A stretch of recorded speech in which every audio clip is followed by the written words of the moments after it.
अपने आप को मैच कर, इसकी पूर्ति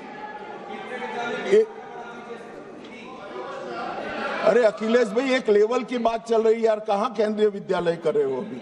इसका समय आएगा।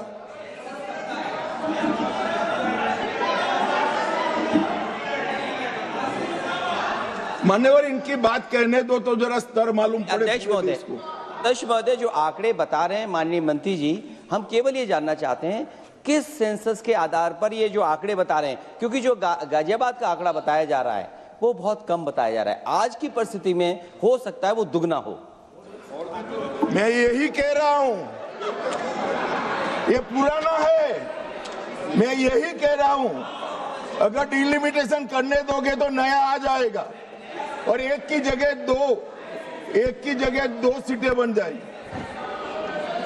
मान्यवर, उनको ये भी पता नहीं है कि वो अपने स्टैंड के पक्ष में आर्ग्यूमेंट दे रहे हैं या विपक्ष में दे रहे हैं। मान्यवर, 127 सीटें ऐसी है जहां 20 लाख से ज्यादा वोटर। अब इसमें एक व्यक्ति, एक मत और एक मूल्य, इस सिद्धांत का पूर्णतया उल्लंघन होता है। कहीं पर तो 45 लाख मतदाताओं के समूह को एक प्रतिनिधि मिला है और कहीं पर 6 लाख मतदाताओं के समूह को एक प्रतिनिधि मिला है। तो मत का मूल्य जो एक होना चाहिए वो नहीं हुआ है मान्यवर। और मैं विश्वास दिलाता हूं कि डिलिमिटेशन के लिए ये लोग सहयोग कर दे, हमें भरोसा करें और डिलिमिटेशन करने दे तो ये मूल्य एक समान हो जाए।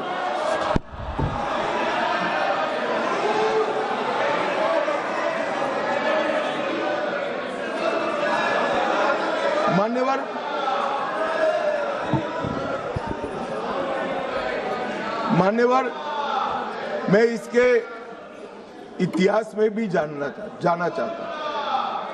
सबसे पहले 1972 में तत्कालीन प्रधानमंत्री इंदिरा गांधी जी की सरकार ने परिसीमन विधेयक लाकर सीटों को 525 से बढ़ाकर 545 की और फिर इसको फ्रीज कर दिया। 76 में सत्ता बचाने के लिए इमरजेंसी के काल में 42वें संशोधन द्वारा परिसीमन पर रोक लगा दी। अब इंदिरा जी तो प्रधानमंत्री थी, कानून लाकर रोक लगाई परिसीमन पर। और ये देखिए साहब कितने शक्तिशाली है, विपक्ष में बैठकर परिसीमन पर रोक लगाना चाहते हैं। मगर उस वक्त भी कांग्रेस पार्टी ने ही परिसीमन से देश की जनता को वंचित रखा था और आज भी कांग्रेस पार्टी ही परिसीमन से वंचित रख रही है। मान्यवर,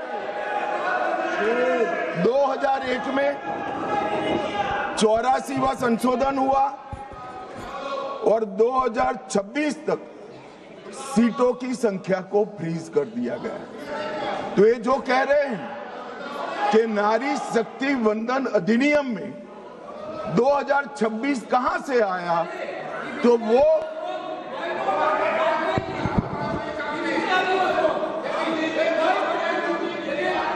वाजपेयी जी बड़े विद्वान पुरुष थे, ये इनको जानते थे, तो इन्होंने प्रयास ही नहीं किया, बेचारे ने आगे बढ़ा दिया इंदिरा जी का। मगर हम तो समझते थे कि आप हमें सपोर्ट करोगे, तो हम तो बिल लेकर आ गए, अब आप गिराना चाहते हो भाई। तो वाजपेयी जी ये बात की कल्पना कर सकते थे। कांग्रेस पार्टी को हम लोगों से वाजपेयी जी बहुत अच्छे से जानते थे, क्योंकि 19 महीना जेल में रहे थे मान्यवर, वो बहुत अच्छे से पहचानते थे।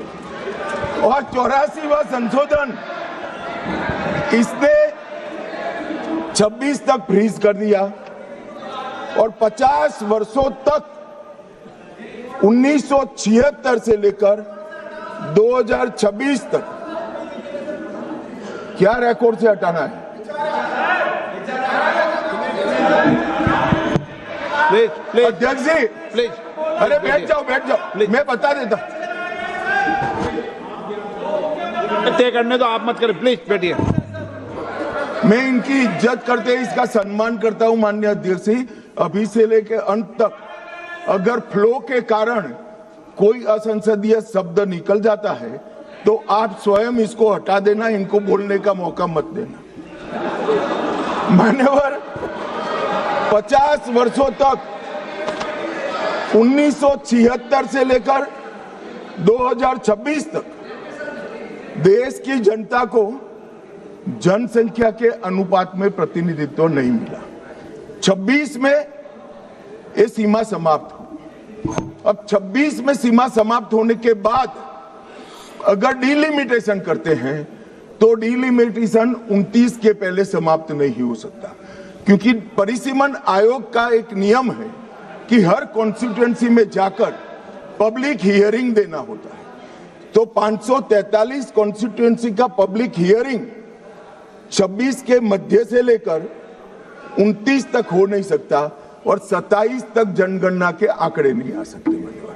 तो स्वाभाविक है अगर हम 29 का चुनाव नारी शक्ति वंदन अधिनियम के स्पिरिट के साथ कराना चाहते हैं, इस देश के 50% मतदाताओं को इस महान सदन में 33% आरक्षण देना चाहते हैं, तो अभी ही ये लाना पड़ेगा। ये जो पूछ रहे थे क्यों अभी आ रहा है, इसके लिए मैं पूरी बात समझा रहा हूं।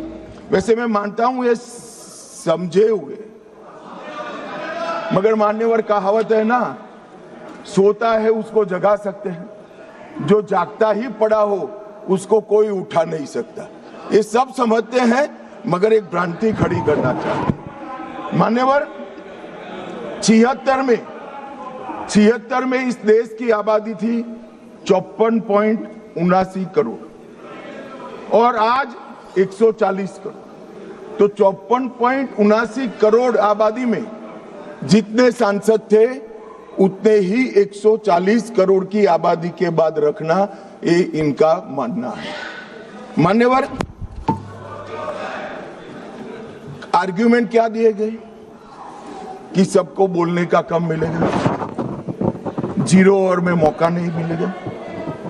मान्यवर, सरकार का दायित्व है कि सदन के सदस्यों की संख्या बढ़ेगी तो सरकार सदन के दिनों की संख्या भी बढ़ाएगी। और मान्यवर, आप तो बड़े दयालु हो, रात को 12-12 बजे तक सबको 0 ओवर का मौका देते हैं। और एक तीसरा भी तरीका है साहब, तीसरा भी तरीका है कि अभी जो समय राहुल गांधी जी के अप्रोच के कारण जाया जाता है वो राहुल जी भी बंद कर दे तो अपने आप बोलने का सबको टाइम मिल जाएगा। ये विरोध कर स्थगन करा कर जो समय बेकार कर देते हैं वो अगर वो भी बंद कर दे तो कुछ सरकार बढ़ाएगी, कुछ राहुल जी बढ़ाएंगे और कुछ आप बढ़ा लोगे।